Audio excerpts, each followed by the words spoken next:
നമസ്കാരം.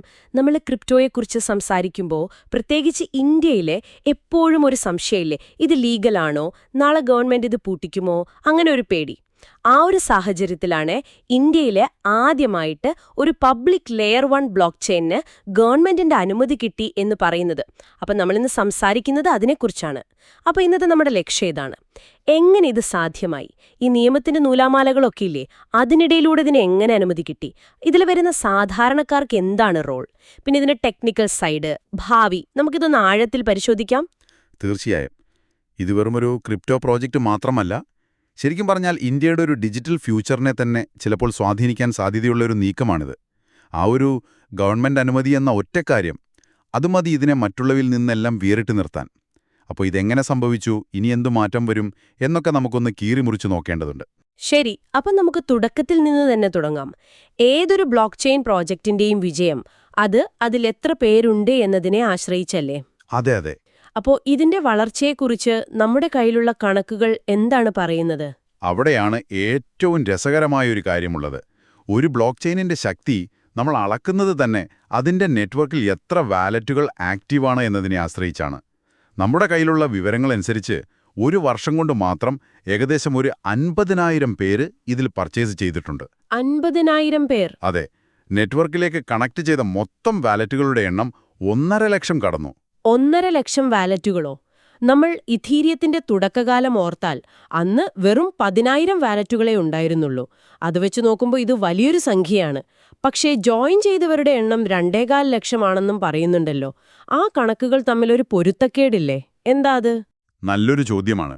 ആ വ്യത്യാസം അത് നമ്മളെ ഒരു പ്രധാനപ്പെട്ട കാര്യം പഠിപ്പിക്കുന്നുണ്ട്. അതായത് 2.25 ലക്ഷം പേര് താൽപ്പര്യം കാണിച്ച് രജിസ്റ്റർ ചെയ്തു.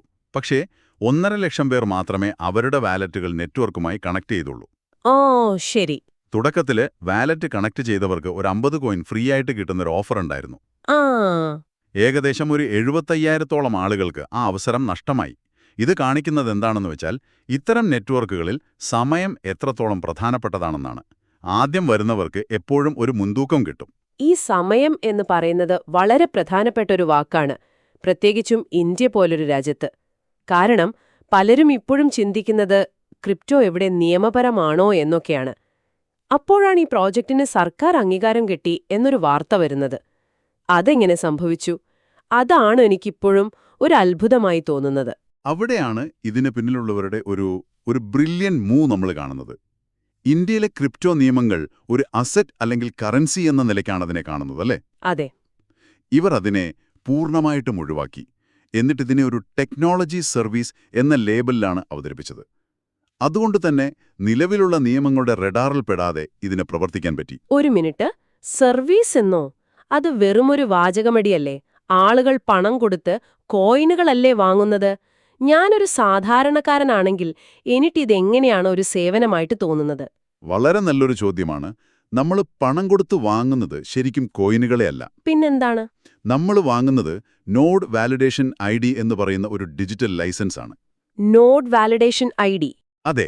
ഇതിന് നമുക്കൊരു ഡിജിറ്റൽ രജിസ്റ്റർ ബുക്ക് പോലെ കാണാം. ഈ ബ്ലോക്ക് ചെയിനിൽ നടക്കുന്ന ഓരോ ഇടപാടും ഈ രജിസ്റ്ററിൽ എഴുതുന്നതിന് മുൻപ് നിങ്ങളെപ്പോലെയുള്ള ആയിരക്കണക്കിന് വാലിഡേറ്റർമാർ അത് ശരിയാണോ, അതിലെന്തെങ്കിലും കൃത്രിമം നടന്നിട്ടുണ്ടോ എന്നൊക്കെ പരിശോധിക്കും. ഓക്കെ. എല്ലാവരും കൂടെ ശരി എന്ന് പറയുമ്പോൾ മാത്രമേ ആ ഇടപാട് സ്ഥിരമായി രേഖപ്പെടുത്തുകയുള്ളൂ. ചുരുക്കത്തിൽ നിങ്ങളൊരു ഗ്ലോബൽ അക്കൗണ്ടന്റിന്റെ ജോലി ചെയ്യാണ്. അപ്പോൾ നമ്മൾ ചെയ്യുന്ന ഈ സേവനത്തിനുള്ള പ്രതിഫലമാണ് റിവാർഡ് കോയിനുകളായിട്ട് കിട്ടുന്നത്? അതെ, കൃത്യം. ആ പ്രതിഫലം നിങ്ങളുടെ വാലറ്റിലേക്ക് വരുന്നു. ഓക്കെ. അപ്പൊ അങ്ങനെയാണ് കാര്യം. നമ്മളൊരു ജോലി ചെയ്യുന്നു, അതിന് കൂലി കിട്ടുന്നു, ആ കൂലി കോയിനുകളായി കിട്ടുന്നു, അത്രയുള്ളൂ. ഇത് നിയമപരമായിട്ട് വളരെ ശക്തമായ ഒരു നിലപാടാണ്. ശരി. അപ്പൊ അവർ നിയമത്തിന്റെ വാതിലിലൂടെ അകത്ത് കയറി. ഇനി വരാനിരിക്കുന്ന ഒരു നിർണായകമായ അപ്ഡേറ്റിനെ കുറിച്ച് പറയുന്നുണ്ടല്ലോ, FIU സർട്ടിഫിക്കേഷൻ. എന്താണ് ഈ FIU? സാധാരണക്കാർക്ക് ഇത് കേൾക്കുമ്പോൾ ഒരുപക്ഷെ ഒന്നും മനസ്സിലാവില്ല. തീർച്ചയായും പറയാം. FIU എന്ന് പറഞ്ഞാൽ financial intelligence unit. Financial intelligence unit. അതെ. ഇത് ഇന്ത്യ ഗവൺമെന്റിന്റെ ഒരു കേന്ദ്ര ഏജൻസിയാണ്. സാമ്പത്തിക കുറ്റകൃത്യങ്ങൾ, കള്ളപ്പണം വെളുപ്പിക്കൽ, അങ്ങനെയുള്ള കാര്യങ്ങളൊക്കെ നിരീക്ഷിക്കുന്ന ഒരു ഏജൻസി. ഇന്ത്യയിലെ എല്ലാ ബാങ്കുകളും മറ്റു ധനകാര്യ സ്ഥാപനങ്ങളുമൊക്കെ അവരുടെ ഇടപാടുകളുടെ റിപ്പോർട്ട് FIUവിന് കൊടുക്കണം. അപ്പോ ഒരു ക്രിപ്റ്റോ പ്രോജക്റ്റിന് ഈ സർട്ടിഫിക്കേഷൻ കിട്ടുന്നതുകൊണ്ടുള്ള യഥാർത്ഥ നേട്ടം എന്താണ്? ഇതൊരു വലിയ നാഴികക്കല്ലാണ്. ഈ സർട്ടിഫിക്കേഷൻ കിട്ടുന്നതോടെ ഈ പ്രൊജക്റ്റ് നിയമവിരുദ്ധമായ കാര്യങ്ങൾക്കൊന്നും ഉപയോഗിക്കുന്നില്ല എന്ന് ഗവൺമെന്റ് തന്നെ ഉറപ്പുവരുത്തുകയാണ്. ഓക്കെ. അതോടെ ഇതിനൊരു ബാങ്കിംഗ് സ്ഥാപനത്തിന് തുല്യമായ ഒരു സുതാര്യതയും നിയമസാധുതയും വരുന്നു. അപ്പൊ മാർക്കറ്റിംഗിന്റെ രീതിയൊക്കെ മാറുമല്ലോ? തീർച്ചയായും. ഇപ്പോൾ നമ്മൾ വ്യക്തികളിലൂടെയും ചെറിയ ഗ്രൂപ്പുകളിലൂടെയുമല്ലേ ഇതറിയുന്നത്. ഈ സർട്ടിഫിക്കേഷന് ശേഷം പത്രങ്ങളിലും ടിവിയിലുമൊക്കെ വലിയ പരസ്യങ്ങൾ വരും. അതൊരു വലിയ മാറ്റമായിരിക്കും. അപ്പൊ സ്വാഭാവികമായും ഡിമാൻഡ് കൂടും. പക്ഷേ അപ്പൊ സാധാരണക്കാർക്കിത് വാങ്ങാൻ കൂടുതൽ ബുദ്ധിമുട്ടാകുമോ? സാധ്യതയുണ്ട്. ഡിമാൻഡ് കൂടുമ്പോൾ സ്വാഭാവികമായും കാര്യങ്ങൾ മാറിയേക്കാം. അതുകൊണ്ടാണ് നേരത്തെ ഇതിൽ ഭാഗമായവർ ഭാഗ്യവാന്മാരാണെന്ന് പറയുന്നത്. അവർ ഈ വലിയ മാറ്റങ്ങൾക്കെല്ലാം മുൻപേ നെറ്റ്വർക്കിന്റെ ഭാഗമായി കഴിഞ്ഞു. നമ്മൾ നേരത്തെ പറഞ്ഞ നോഡ് വാലിഡേറ്റർ എന്ന ആശയത്തിലേക്ക് തിരികെ വരാം. ഈ കണക്കുപരിശോധകൻ എന്ന പദവി ദീർഘകാലത്തേക്ക് ഒരാൾക്ക് എന്തു മൂല്യമാണ് നൽകുന്നത്? ഒരു മദർ കോയിൻ എന്നൊരു ആശയത്തെക്കുറിച്ചും പറയുന്നുണ്ടല്ലോ. അതെ, അതാണ് ഇതിന്റെ ഏറ്റവും പ്രധാനപ്പെട്ട ഭാഗം. ഈ ലെയർ 1 ബ്ലോക്ക് ചെയിനിന്റെ അടിസ്ഥാന കോയിനാണ് MFT കോയിൻ. അതിനെയാണ് മദർ കോയിൻ എന്ന് പറയുന്നത്. ഇതിനെ നമുക്ക് ഈ ബ്ലോക്ക് ചെയിൻ എന്നൊരു ഡിജിറ്റൽ ഹൈവേയുടെ ഇന്ധനം അല്ലെങ്കിൽ ടോളായിട്ട് കാണാം. ഇന്ധനം കൊള്ളാം. അടുത്ത 20 വർഷത്തേക്ക് ഈ ഇന്ധനം ഉൽപ്പാദിപ്പിക്കാനുള്ള അവകാശം ഈ നോഡ് വാലിഡേറ്റർമാർക്ക് മാത്രമായിരിക്കും. 20 വർഷത്തേക്കോ? അതൊരു വലിയ കാലയളവാണല്ലോ. അതെ. ഇനി ഇതിന്റെ ശരിക്കുള്ളൊരു ചിത്രം കിട്ടണമെങ്കിൽ നമ്മൾ ഭാവിയിലേക്ക് നോക്കണം. ഈ ബ്ലോക്ക് ചെയിൻ എന്ന ഹൈവേയിൽ ഭാവിയിൽ നൂറുകണക്കിന് പുതിയ പ്രോജക്റ്റുകൾ വരും. Gaming, finance, social media, digital ID, അങ്ങനെ പലതും. ആ, ശരിയാണ്. ഈ പ്രോജക്റ്റുകളുടെയെല്ലാം ആപ്ലിക്കേഷനുകൾ പ്രവർത്തിക്കണമെങ്കിൽ, ഇടപാടുകൾ നടത്തണമെങ്കിൽ അവർക്ക് ഈ ഇന്ധനം, അതായത് നമ്മുടെ MFT കോയിൻ ആവശ്യമായി വരും. എനിക്കതിന്റെ ഒരു വ്യാപ്തി ഏകദേശം മനസ്സിലാകുന്നുണ്ട്. 140 കോടി ജനങ്ങളുള്ള ഇന്ത്യയിൽ ഇത്രയധികം സാധ്യതകളുള്ള ഒരു മദർ കോയിൻ വെറും 1.5 ലക്ഷം ആളുകളിലൂടെ മാത്രം മാർക്കറ്റിലേക്ക് വരുമ്പോൾ അത് സപ്ലൈയും ഡിമാൻഡും തമ്മിലുള്ള ഒരു വലിയൊരു അന്തരമുണ്ടാക്കില്ലേ? ലോകത്ത് ഇതിനു മുൻപ് ഇങ്ങനെയൊരു മോഡൽ ഉണ്ടായിട്ടുണ്ടോ? ഇത്രയും കുറഞ്ഞ ആളുകളിലൂടെ മാത്രം ഒരു ബേസ് കോയിൻ വരുന്നത്? ഇല്ല. ഇത് തികച്ചും പുതിയൊരു മാതൃകയാണ്. സപ്ലൈ വളരെ കുറവായിരിക്കുകയും നെറ്റ്വർക്ക് വളരുന്നതിനനുസരിച്ച് ഡിമാൻഡ് കൂടുകയും ചെയ്യുമ്പോൾ അതിന്റെ മൂല്യത്തിൽ എന്ത് സംഭവിക്കുമെന്ന് നമുക്ക് ഊഹിക്കാവുന്നതേയുള്ളൂ. ഇതെല്ലാം കേൾക്കുമ്പോൾ ഗംഭീരമായിട്ട് തോന്നുന്നു. പക്ഷേ എന്റെ ഉള്ളിലെ ഒരു സംശയാലും ഉണരുകയാണ്. ഇത്രയും വലിയ ഒരു സിസ്റ്റത്തിന്റെ കൺട്രോൾ ആരുടെ കയ്യിലാണ്? ഇതിനൊരു ഫൗണ്ടറോ, ഒരു സിഇഒയോ, ഒരു ടീമോ ഇല്ലേ? എന്തെങ്കിലും ഒരു ടെക്നിക്കൽ പ്രശ്നം വന്നാൽ ആരാണ് അത് പരിഹരിക്കുന്നത്? ആർക്കും കൺട്രോൾ ഇല്ലെങ്കിൽ ആർക്കാണ് ഉത്തരവാദിത്തം? വളരെ നല്ല ചോദ്യമാണ്. നമ്മുടെ കയ്യിലുള്ള വിവരങ്ങൾ വ്യക്തമായി പറയുന്നുണ്ട്, ഈ ബ്ലോക്ക് ചെയിൻ പൂർണ്ണമായും വികേന്ദ്രീകൃതമാണ്. അതായത് ടോട്ടലി ഡീസെൻട്രലൈസ്ഡ് ആണ്. ഡീസെൻട്രലൈസ്ഡ്. ഇതിനർത്ഥം ഒരു വ്യക്തിക്കോ സ്ഥാപനത്തിനോ ഇതിനെ നിയന്ത്രിക്കാൻ കഴിയില്ല. ബ്ലോക്ക് ചെയിനിന് വ്യക്തികളെ അറിയില്ല. അതിന് നിങ്ങളുടെ പേരോ ആധാർ കാർഡോ ബാങ്ക് അക്കൗണ്ടോ ഒന്നും ഒരു വിഷയമല്ല. പിന്നെ അതെങ്ങനെയാണ് പ്രവർത്തിക്കുന്നത്? അത് തിരിച്ചറിയുന്നത് ഒരേയൊരു കാര്യമാണ്: നിങ്ങളുടെ വാലറ്റ് അഡ്രസ്. ഓക്കെ. പക്ഷെ ആർക്കും നിയന്ത്രണമില്ലെങ്കിൽ ആർക്കും ഉത്തരവാദിത്വം ഇല്ലെന്നല്ല അതിനർത്ഥം. നാളെ ഈ പ്രോജക്റ്റ് നിന്നുപോയാൽ നമ്മൾ ആരോട് ചോദിക്കും? ഉത്തരവാദിത്തം ശരിക്കും പറഞ്ഞാൽ വിതരണം ചെയ്യപ്പെട്ടിരിക്കുകയാണ്. ഇതിന്റെ പ്രവർത്തനം ഉറപ്പുവരുത്തുന്നത് നിങ്ങളെപ്പോലുള്ള ആയിരക്കണക്കിന് നോഡ് വാലിഡേറ്റർമാർ ഒരുമിച്ചാണ്. അതിന്റെ നിയമങ്ങളൊന്നും മാറ്റാൻ പറ്റില്ല. അതെല്ലാം കൂടായി എഴുതി വച്ചിരിക്കുകയാണ്. പക്ഷേ ഉപയോക്താവിന്റെ ഭാഗത്ത് ഒരു വലിയ ഉത്തരവാദിത്തമുണ്ട്.